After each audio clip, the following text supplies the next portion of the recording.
Et lorsque nous parlons de relations internationales et stratégiques, il est évident que l'Iran se trouve au premier rang des préoccupations internationales. Il se trouve au premier rang à un double titre. D'une part, la politique nucléaire qui est menée par le régime en place à Téhéran depuis des années. Et cette préoccupation, cette crainte, est renforcée par la forme du régime politique qui prend des décisions à Téhéran, un régime qui ne respecte pas, vous venez de le dire, les uns et les autres, les droits de l'homme et qui ne respecte pas non plus les règles de la démocratie. Et c'est finalement cette conjonction des deux éléments, une politique nucléaire qui est aussi une politique du nucléaire militaire, bien entendu, et d'autre part, un régime qui est en quelque sorte sans contrôle, puisque c'est un régime autocratique et théocratique. L'Iran, de ce fait, apparaît comme un risque d'instabilité majeure, à la fois dans sa région, c'est-à-dire cette poudrière que représente encore aujourd'hui le Proche et le Moyen-Orient. Et là, bien sûr, nous ne pouvons que penser à celles et ceux qui ont perdu la vie ou qui ont été blessés dans les camps d'Ashraf et de Liberty. Nous ne pouvons que penser à ceux qui ont fait l'objet d'exécutions sommaires. Et là, nous avons la démonstration de tout ce qui reste à transformer. Notre rôle, ce n'est pas d'imposer un régime politique à un autre pays. According to the Iran Human Rights Documentation Center, more than 500 people have been executed since Rouhani has taken office. Add to that the atrocities that they're committing in Syria and Iraq, including those cold-blooded murders in Camp Ashraf and Camp Liberty, and you really have to ask how on earth Rouhani can be described as a moderate.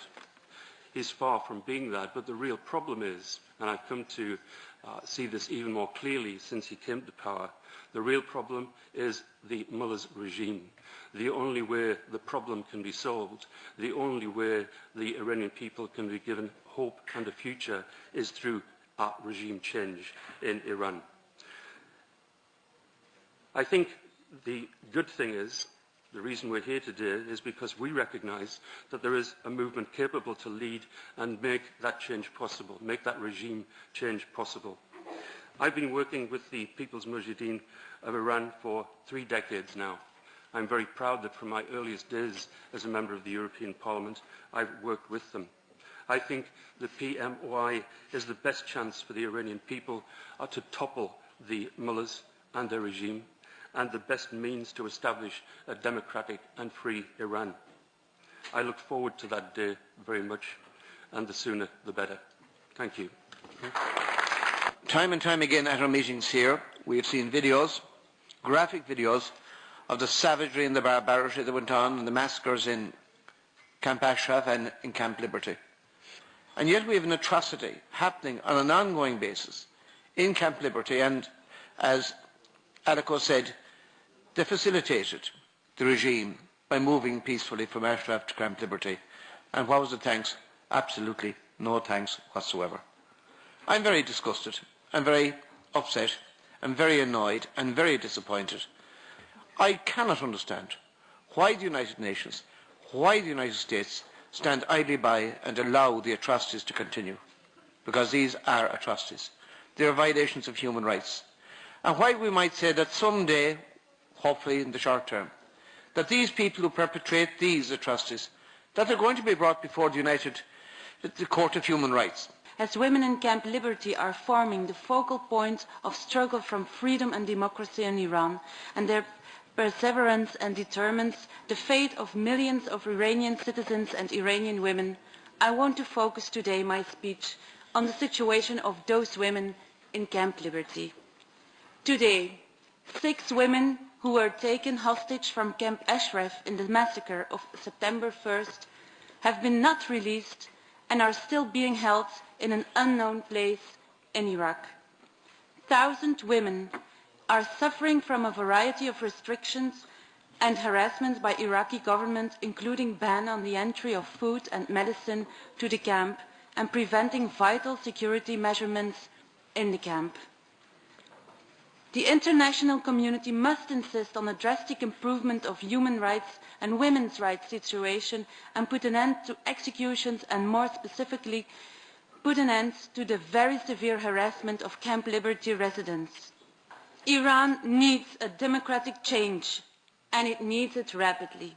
In this democratic change, the Iranian resistance and the civil society play a crucial role, and I have no doubt that our friend Mrs. Rajavi will play a crucial role in this democratization and in the new Iran of tomorrow.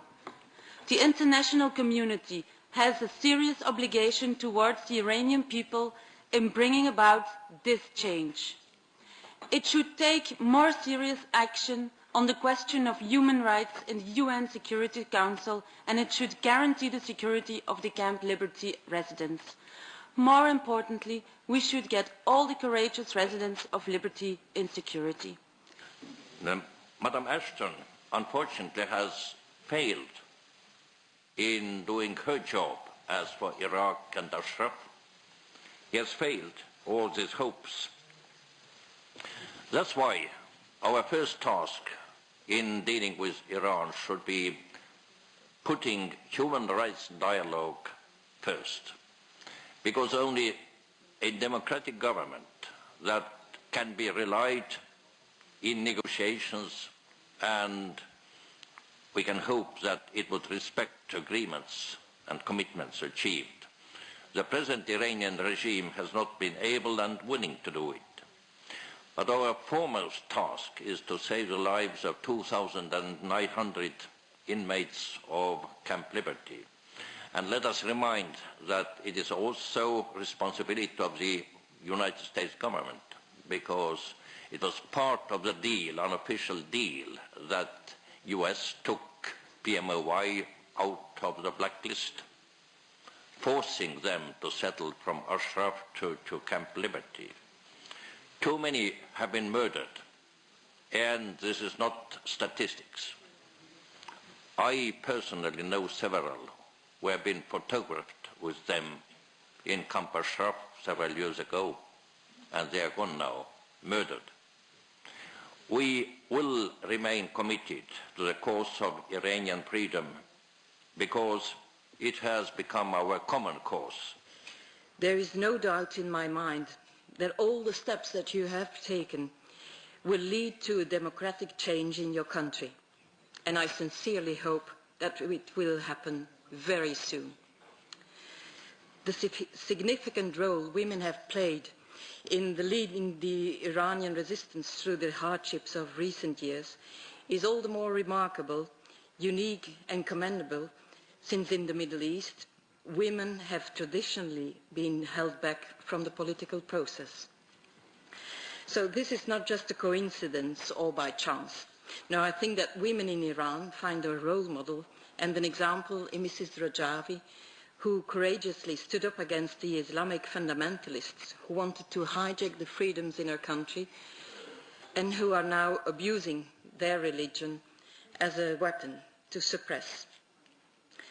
I want to salute the women in the Iranian resistance, and today I particularly want to commemorate the 7 brave women who were killed in Camp Ashraf by Iraqi forces 3 years ago, on the 8th of April 2011. At the same time, as we know, Camp Liberty is under siege and nothing is being done about it.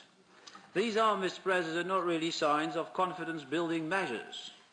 Iran is determined to continue enrichment and the development of missile technology to construct a nuclear weapon. We are not stopping the process, but we are just delaying it. We have to be much stricter. Actually, I told the High Representative while I was talking to the empty chair in the plenary here, that I wish her all the best in the future, but I do hope her name will not enter history as the Chamberlain of our times.